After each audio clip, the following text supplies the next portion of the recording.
Hello students, welcome to all of you in AR classes YouTube channel. Dear students, आज की इस video में हमें क्या पढ़ाई करनी है, ध्यान से देखिए।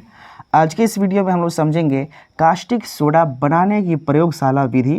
कास्टिक सोडा का रासायनिक सूत्र होता है NaOH। इसे हम कास्टिक क्षार भी बोलते हैं या तो सोडियम हाइड्रोक्साइड भी बोलते हैं, समझे कि नहीं। इसे बनाने की हम पढ़ेंगे प्रयोगशाला विधि।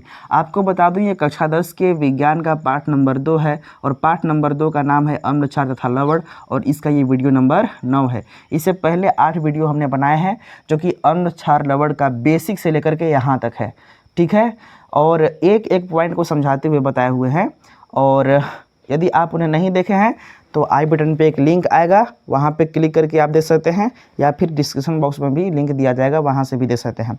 इससे ये होता है क्रम से देखने से कि आपका हर चीज़ क्लियर होगा, हर पॉइंट, हर टॉपिक, हर चीज़ क्लियर होता है क्रम से देखने से।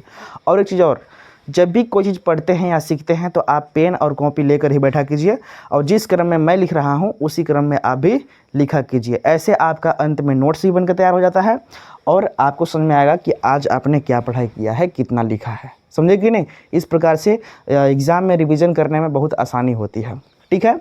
तो चलिए हम समझते हैं कास्टिक सोडा बनाने की प्रयोगशाला विधि। आप लोग डाल लीजिए heading caustic soda.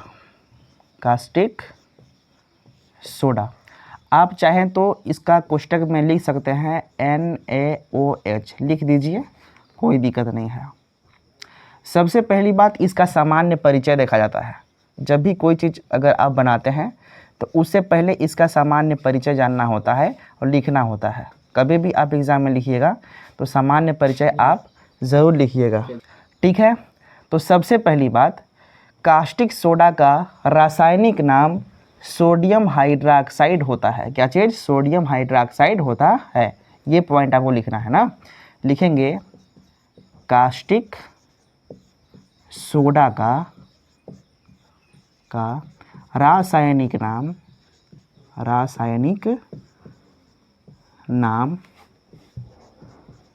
Sodium, Na से सोडियम होता है, इस बात को आप ध्यान रखिएगा।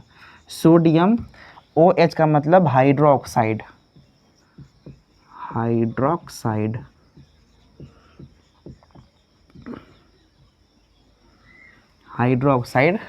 होता है, ठीक है।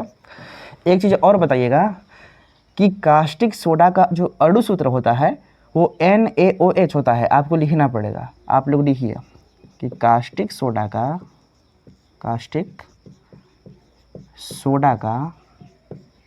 अणु सूत्र क्या होता है? NaOH होता है। अगर एक आध पॉइंट और इसी में बढ़ा के लिखना है तो आप लिख सकते हैं कि इसे कपड़ा धोने वाला साबुन बनाने में इस्तेमाल किया जाता है ना। इसका इस्तेमाल साबुन बनाने वाला कपड़ा में करते हैं। हम लिख सकते हैं इसका, एक सेकेंड, इसका इस्तेमाल साबुन बनाने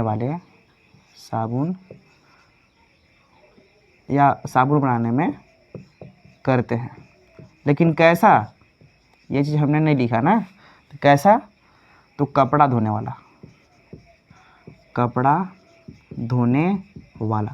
देखिए, कपड़ा धोने वाला जो साबुन होता है, ठीक है, उसको बनाने के लिए कास्टिक सोडा का यूज करते हैं, NaOH का यूज किया जाता है। अब इतना समझ जाने के बाद में हम लोग क्या समझेंगे? बनाने की विधि। ओके, लिखिए हेडिंग बनाने की विधि। बनाने की विधि बहुत ही इम्पोर्टेंट है भाई। कहा है कि आप बनाइए तो बनाना तो पड़ेगा। तब हम सोडियम क्लोराइड की जलीय विलयन में, सोडियम क्लोराइड की जलीय विलयन में, किसमें? जलीय विलयन में। आखिर हम जलीय विलयन में क्या करेंगे? हम ये करेंगे, उसमें विद्युत धारा प्रवाहित करेंगे, ठीक है। इसे मिटा दे रहे हैं ना, ठीक है। मैंने क्या बोला, जब हम सोडियम क्लोराइड की जलीय विलयन में विद्युत धारा प्रवाहित करते हैं, विद्युत धारा प्रवाहित करते हैं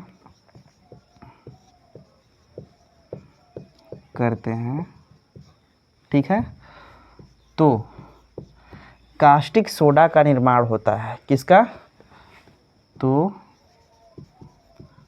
कास्टिक सोडा का निर्माण होता है तथा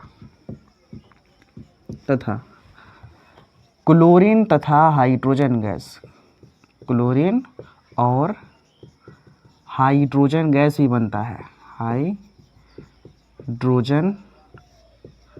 गैस भी बनता है। ठीक है, इतना आपको लिखना है और जो जो आप बात बोले हैं वही चीज़ का यहाँ पे रासायनिक समीकरण भी आपको लिख देना है। इसमें बोला ये है कि जब हम सोडियम क्लोराइड का सूत्र क्या होता है? NaCl, जिसको हम नमक भी बोलते हैं। इसका जलीय विलयन यानी इसमें जल मिलाना है। क्या चीज़? जल। यानी इसके जलीय विलयन में जब हम विद्युत धारा प्रवाहित करेंगे, यहाँ पे लिख दीजिए विद्युत धारा प्रवाहित करेंगे, तो बनेगा NaOH, ये वाला सोडियम हाइड्रोक्साइड NaOH, प्लस में Cl2 chlorine gas, plus hydrogen gas H2। Hydrogen भी गैस है, ऊपर उड़ेगा तो तीर का निशान ऊपर, क्लोरीन भी गैस है तो ऊपर उड़ेगा तो तीर का निशान ऊपर। ठीक है, यानी कहने का मतलब जब हम सोडियम क्लोराइड की जलीय विलयन में विद्युत धारा प्रवाहित करते हैं तो सोडियम हाइड्रोक्साइड, जिसे हम कास्टिक सोडा ही बोलते हैं, ठीक है, का निर्माण होता है। इसके साथ साथ क्लोरीन गैस तथा हाइड्रोजन गैस भी बाहर आता है। समझे कि नहीं समझे? अब यहाँ पे रासायनिक समीकरण को संतुलित करने की आवश्यकता है कि देखिए अभिक्रिया करने से पहले अभिकारकों का द्रव्यमान और अभिक्रिया करने के बाद जो बना है उत्पाद, उसका द्रव्यमान सेम है कि नहीं। द्रव्यमान संरक्षण का नियम ये कहता है कि अभिक्रिया करने से पहले और अभिक्रिया करने के बाद दोनों का द्रव्यमान सेम होना चाहिए। अगर आप मान लेते हैं कि 2 kg आप चीनी लेते हैं और 2 kg पानी, ठीक है, मान लेते हैं किसी बर्तन में रख के आप तौल रहे हैं पानी को, ठीक है, तो 2 kg आया। ऐसे तो लीटर में तौलते हैं, लेकिन 2 kg आया। जब इन दोनों को मिलाएंगे आप तो 4 kg बनेगा। शरबत जो बनेगा कितना बनेगा? 4 kg। इसका मतलब कि ये अभिक्रिया करने से पहले ये 2 और 2 4 kg था, तो अभिक्रिया करने के बाद भी 4 kg होना ही चाहिए। जो अभिक्रिया करते हैं उसको हम बोलते हैं अभिकारक। क्या बोलते हैं? अभिकारक। और अभिक्रिया करने के बाद जो नया चीज़ बनता है उसको हम बोलते हैं उत्पाद। क्या बोलते हैं? उत्पाद। अभिकारक को हम रिएक्टेंस कहते हैं और उत्पाद को प्रोडक्ट कहते हैं। समझे कि नहीं? तो अभिक्रिया करने से पहले और अभिक्रिया करने के बाद अभिकारकों का द्रव्यमान और उत्पाद का द्रव्यमान हमारा सेम होना चाहिए। तो वही कंडीशन अप्लाई करने के लिए यहाँ भी हम चेक करेंगे कि दोनों तरफ सेम है कि नहीं। ठीक है, यहाँ पे सोडियम की संख्या यानी A की संख्या 1 है, यहाँ भी 1 है। ठीक है, Cl यहाँ पे कितना है भाई? 1 ठो। इधर कितना है? 2 ठो। तो यहाँ पे 1 ठो है, यहाँ पे 2 ठो है, तो अब 2 ठो इसको बनाने के लिए यहाँ पे 2 से गुणा करना पड़ेगा। ऐसे जब 2 हम यहाँ पे लिख दिए तो इसका मतलब Cl हमारा 2 ठो हो गया। जब Cl 2 ठो हो गया तो एक चीज़ और देखिए कि यहाँ पे सोडियम यानी A भी 2 ठो हो गया ना, जबकि यहाँ पे यानी कितना है? 1 ही ठो है। तो यहाँ 2 करने के लिए इसमें हम 2 से गुणा कर देते हैं। अब देखते हैं कि क्या होता है भाई। अब सोडियम यहाँ पे कितना हुआ? 2 ठो, यहाँ भी सोडियम 2 ठो। ठीक है, Cl कितना है? यहाँ भी 2 ठो, यहाँ भी 2 ठो। ओके, अच्छी बात है। अब देखते हैं हाइड्रोजन यहाँ पे 2 ठो है, इधर 2 यहाँ पे, भाई 2 का H में गुणा 2 ठो हुआ और 2 यहाँ 4 ठे, लेकिन यहाँ पे केवल 2 है। तो इसको बनाने के लिए 4 ठो यहाँ पे 2 से गुणा करना पड़ेगा। तो 2 दूना कितना हुआ? 4 हाइड्रोजन ना, तो 2 हाइड्रोजन यहाँ और 2 यहाँ, 4 ठो हो गया। लेकिन ऑक्सीजन की संख्या देख लो, O यहाँ पे कितना? 2 ठो है और O यहाँ पे 2 ठो है। यहाँ 1 है लेकिन 2 से गुणा है तो 2 ठो नहीं हुआ। यहाँ O है 1 ठो लेकिन यहाँ 2 से गुणा है तो नहीं हुआ कि नहीं? यानी कि अब मेरा समीकरण संतुलित है। यानी अभिक्रिया करने से पहले अभिकारकों का द्रव्यमान और अभिक्रिया करने के बाद जो उत्पन्न हुआ है उत्पाद, उसका द्रव्यमान सेम होना चाहिए। किस नियम के अनुसार? द्रव्यमान संरक्षण के नियम के अनुसार। ठीक है, तो ये हुआ बनाने की विधि। अब हम समझते हैं इसका गुण। ठीक है, लिखेंगे, आप डाल लीजिए सीधे गुण हेडिंग। पहला पॉइंट, इसमें सबसे पहली बात, यह सफ़ेद रंग का ठोस पदार्थ होता है। ठीक है, कास्टिक सोडा जो होता है यह कैसा होता है? यह सफ़ेद रंग का ठोस पदार्थ होता है। ठोस पदार्थ होता है। ठीक है, हमको तो पता चल गया कि ये किसका है। ये कैसा पदार्थ है? ठोस पदार्थ है। कैसा? सफ़ेद रंग का। दूसरी बात, इसका गलनांक होता है 591 केल्विन। ठीक है, तो हम लिख लेते हैं कि इसका गलनांक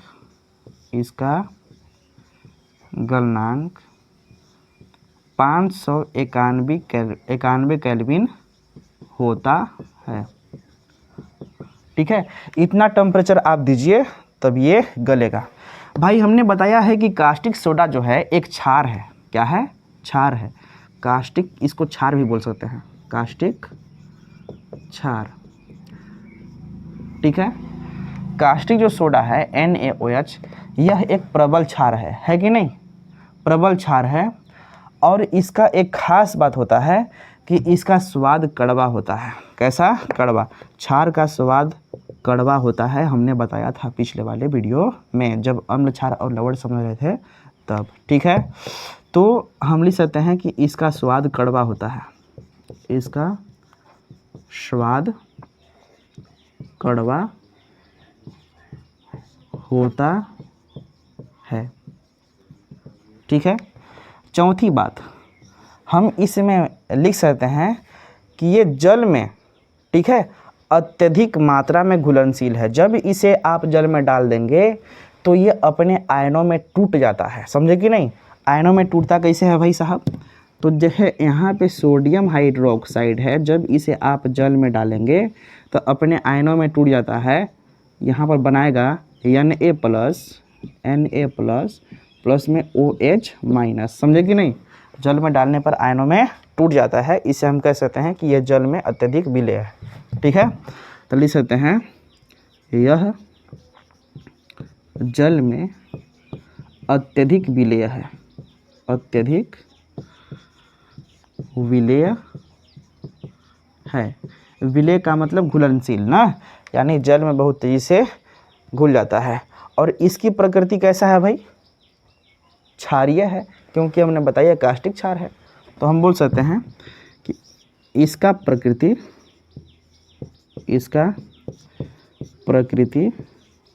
क्षारीय होता है। क्षारीय है लिखते हैं। ठीक है, एक बात और, ये जल में तो बहुत तेज़ी से घुल जाता है। ठीक है, लेकिन एल्कोहल समझ रहे हैं ना, उसमें कम घुलता है। तो इस बात को हम लिख सकते हैं कि यह एल्कोहल में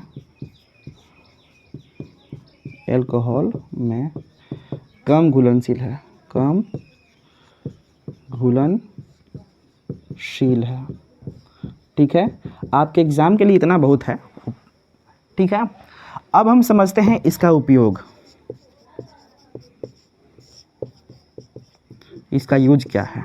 ठीक है, आपको बता दूं, सबसे पहली बात हमने पहले ही बताया है कि कपड़ा धोने वाला जो साबुन है उसका बनाने में इसका इस्तेमाल होता है। तो इस बात को हम लिख लेते हैं कि कपड़ा बनाने वाले साबुन में, किसमें? साबुन में। सबसे पहला उपयोग कहाँ होता है? कपड़ा धोने वाला साबुन में। ठीक है, कृत्रिम रेशा, कागज निर्माण और तेल शोधन में भी इसका यूज करते हैं। ठीक है, लिख सकते हैं कृत्रिम रेशा इसके अलावा हमने आपको क्या बताया कि कागज़, अरे क्या हो गया जी, कागज़ निर्माण में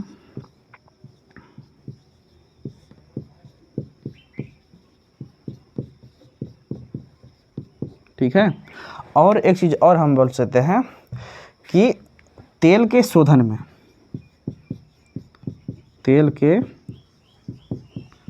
शोधन में यानी इन जगहों पर इसका इस्तेमाल किया जाता है। ठीक है। इसके अलावा जो बॉक्साइट अयस्क होता है, बॉक्साइट किसका अयस्क होता है? एल्यूमिनियम का। ठीक है। एल्यूमिनियम का जो अयस्क होता है बॉक्साइट, उसके शोधन में भी इसका प्रयोग हम करते हैं। किसका? कास्टिक सोडा का। तो हम लिख सकते हैं कि बॉक्साइट अयस्क के शोधन में, बॉक्साइट, इससे एल्यूमिनियम प्राप्त किया जाता है। बॉक्साइट अयस्क के शोधन में। ठीक है। इस तरह से हमारा आज का वीडियो कंप्लीट हो चुका है। आप मुझे कमेंट के माध्यम से बताइए कि आज के ये जो टॉपिक था आप लोग को समझ में आया अथवा नहीं आया। ठीक है। हमारे साथ जुड़ने के लिए आपका बहुत बहुत शुक्रिया और पूरी वीडियो देखने के लिए आपको दिल से धन्यवाद। ठीक है। आप जिन भी टॉपिक पे वीडियो चाहते हैं आप मुझे कमेंट कर सकते हैं, और यदि आपको पसंद आया तो प्लीज़ हमारे इस चैनल को सब्सक्राइब कीजिए। और भी आपके जितने स्टूडेंट होंगे, आप यानी स्टूडेंट का बोले तो आपके जितने बैचमेट्स होंगे, आप उनको भी हमारे इस यूट्यूब चैनल से जोड़िए, ताकि उन सभी का भी हेल्प हमारे ओर से हो सके। हम चाहते हैं कि मेरा यूट्यूब फैमिली और ग्रो करे, जितना ग्रो करेगा उतना ही अच्छा लगेगा वीडियो बनाने में। ठीक है। इस पे केवल 10th का नहीं, 11th 12th का भी वीडियो आएंगे। ओके। तो मिलते हैं नेक्स्ट वीडियो में, तब तक के लिए आप अपना ख्याल रखिए। Thank you so much.